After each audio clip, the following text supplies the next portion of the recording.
Good evening, sir. Good evening, Vatsal. How are you? I'm good, sir. And it is a real good, it's a big honor to be in your presence. My pleasure. So, and we'll be beginning the question as now. Sure. The first question is that, sir, you're a senior customs officer Yes. doing an anti-smuggling job. How do you detect, how do you detect people from contrabanding goods? Well, each and everything in the life has got a purpose. Every job has got a purpose. Whether you're in the corporate sector, the government sector, the PSUs, or for the anti-smuggling activities. Whenever we are conducting ourselves at a particular place, and we must have a purpose in our mind, what exactly we need to deliver. And in my job, the requirement is that I have to catch the people who are trying to hoodwink the law. They are the tax evaders. And the people who are trying to take advantage of those situations, I need to keep an eye on them. And I believe I have expertise in that field because I spent years and years, rather decades I would say, in that field. And that has helped me in keeping an eye on those people who are trying to evade the taxes. And I think it becomes a habit later on. So people carrying the contraband goods means what? The goods which have been brought into India in illegitimate manner without paying the taxes, without informing the authorities, and then evade the taxes on that one. So it's very easy thing for me. It might look difficult to the people outside, very fascinating also, but it's you can say that chore sipai situation where a chore is trying to hoodwink the law or evade the law, and the law enforcer agencies, they are trying to catch those guys who are trying to cheat people there. That's all. Thank you so much. The second question here is, you are already putting all your efforts into your service. Still, you could manage to write 15 books, making you one of the leading writers in the country. How do you find time to write such books that require great thinking? Well, very interesting question. Vatsal, one thing which comes to my mind, that a person like great scientist Albert Einstein or Edison, or maybe our own great scientist president Dr. Abdul Kalam, I have never heard anything about them which says that they have complained about paucity of the time. They never said that 24 hours is a short period for me, and they have achieved, you can say, the miraculous things in those periods, you can say 24 hours. Why shall I say these things? It's just a question of time management, how we can manage ourselves. As I said before in my question, that there has to be a purpose in life, and that purpose may have multiple dimensions. It has got related with your left brain as well as right brain. What exactly happens here, that you have the talents, you have the potential, you have the capacities, and those capacities have to be put into a tangible, practical product, where you satisfy yourself that yes, I have done justice to myself. And if you have got a creative streak which can be put into the practical stream, why not? And each one of us, each human being has been blessed by the God to deliver. They have those capacities and potentials, but not many people realizes that they have those capacities. And those who realize, even they fail to convert into the practical product because they don't have that kind of will or the motivation, the commitment or purpose in their life. So it's just a question of having a good purpose, good commitment, hard work, vision, and then work on that. It's as simple. Question is not of writing 15 books or 20 books or 2 books, or maybe they're doing anything else. It's just that you realize your worth, what exactly you have got, what exactly you can deliver. I have been doing that for years and years together, and I find it's everyday affair for me, and 24 hours is a period which is more than enough for me. I believe so much. Well, sir, that was a really interesting answer too. Thank you. To the interesting question. Thank now, moving on, you are a leading corporate speaker in India. That's true. How do you find time to prepare yourself for delivering these lectures? Well, I said you before that 24 hours is more than enough for me. And if you are committed to your purpose and you need to acquire knowledge for each and everything, I believe so that knowledge bank helps you wherever you go. Now, it's a very small thing, you can say, to write a book, not a very big thing. What you are writing, same thing you are speaking to the people in this country, whether the platform of 2 people or 3 people or 5 people, 50, 500, 5,000 people. I had been addressing the congregation with bigger crowds also. And right now I am replying to a person like you, a young student from the mass media studies. It doesn't make a difference. Once you have a set of knowledge, you have the confidence, you have a commitment, you have purpose, it's very easy. Because conservation of knowledge is, I regard, not a good thing as far as if you are an educationist. Your job is to disseminate, your job is to distribute the knowledge to the people who are needy, and I have been doing for that. It's just, you can say, is one of the domains. The knowledge is being, you can say, gathered through various sources, through researches, put into the, you can say, through the ink, into the articles or maybe the books, and same thing is being repeated either on the microphone or on the movies or in the videos to the people in the large gatherings. So same thing is being repeated there. It's just a question of gathering the right amount of knowledge, right kind of knowledge, but you need to have right kind of attitude and paradigms to deliver that to the people. It's as simple. So the fourth question comes to you is, I have learned that you are an avid lyric writer and a music composer. What motivated you to write poetries and songs? Again, it's another stream for writing. As basically I'm a writer, I'm a thinker. Yes, sir, correct. But writing books and writing songs is, you know, somewhere there's a difference. I don't think there's a much difference in that one. It's just that something you're writing in prose form and something you're writing in the poetry form. Ultimately, your right brain is all about the creative things, and each one of us is blessed with those kind of capacities. And if I'm going to put that into a tangible and practical product, a product which gives me a, you can say, soothing satisfaction, something, a creative streak, like some people do the painting or the sculpting, some people do the art forms, and I do write the poetry. My son also writes the poetry, and I do take great interest in composition. That's a God's gift to me. So it's quite soothing for me. It gives me a lot of satisfaction. It gives me a great deal of, you can say, thinking that I'm doing some, you can say, some kind of justification to my given potential, and I feel happy. It's a mode to become happy. Once you're happy, you can create the things, whether it's the writing or the speaking or the composing the music or writing the poetry, whatever you do, and it gives you happiness or joy. I think ultimately this is the, you can say, purpose of life, to remain joyful or happy. Am I right? Yeah. Where you are doing some work, whether you go to a job or A job or B job, ultimately purpose of life is very simple, to become joyful. And if joy is not there, I think you're just dragging yourself in life. Am I right? Yeah. God bless. Well, sir, that answer really gave me the influence here to think, to find pleasure and in my work itself. So very few people could deliver that, but it is really beautiful. Moving on to the next question. You're a leading astrologer of the country as well. What attracted you towards this? Well, again, it's a dissemination of your knowledge bank. Every person has got a deeper set of interests.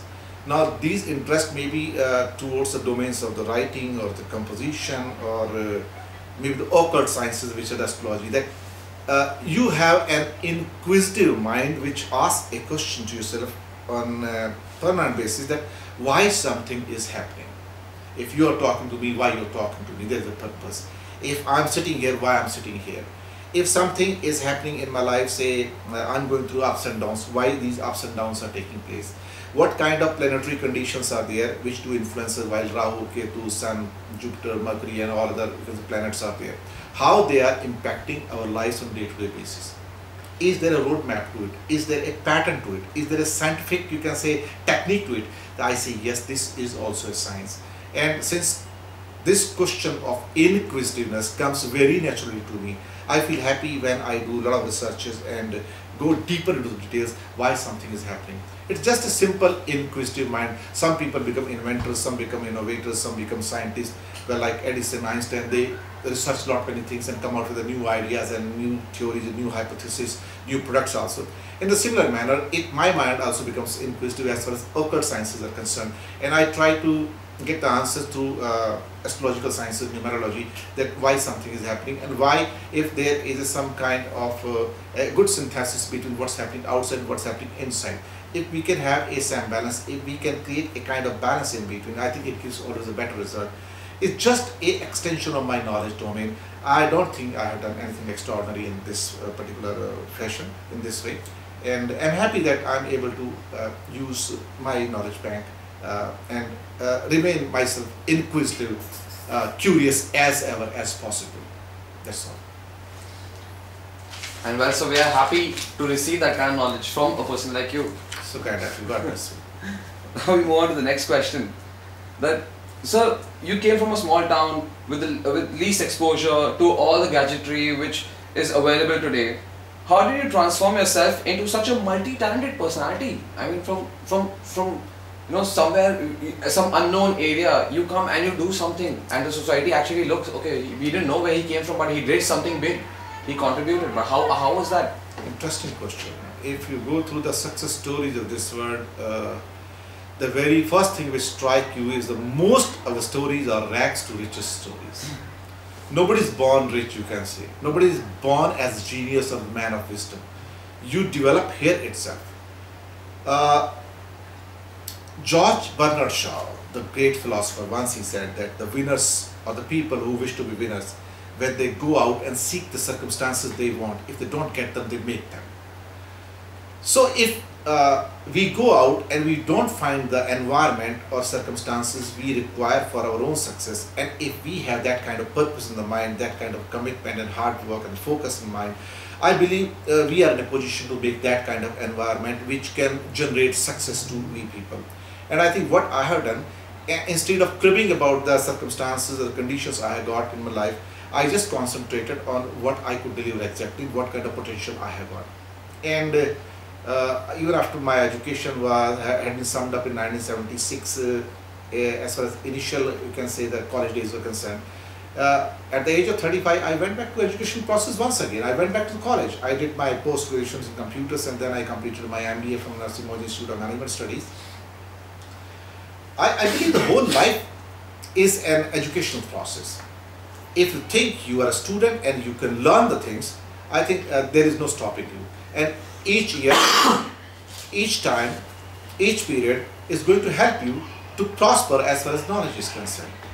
And I personally believe, as a very, very honestly, that I had been inclined towards acquiring the knowledge from any source.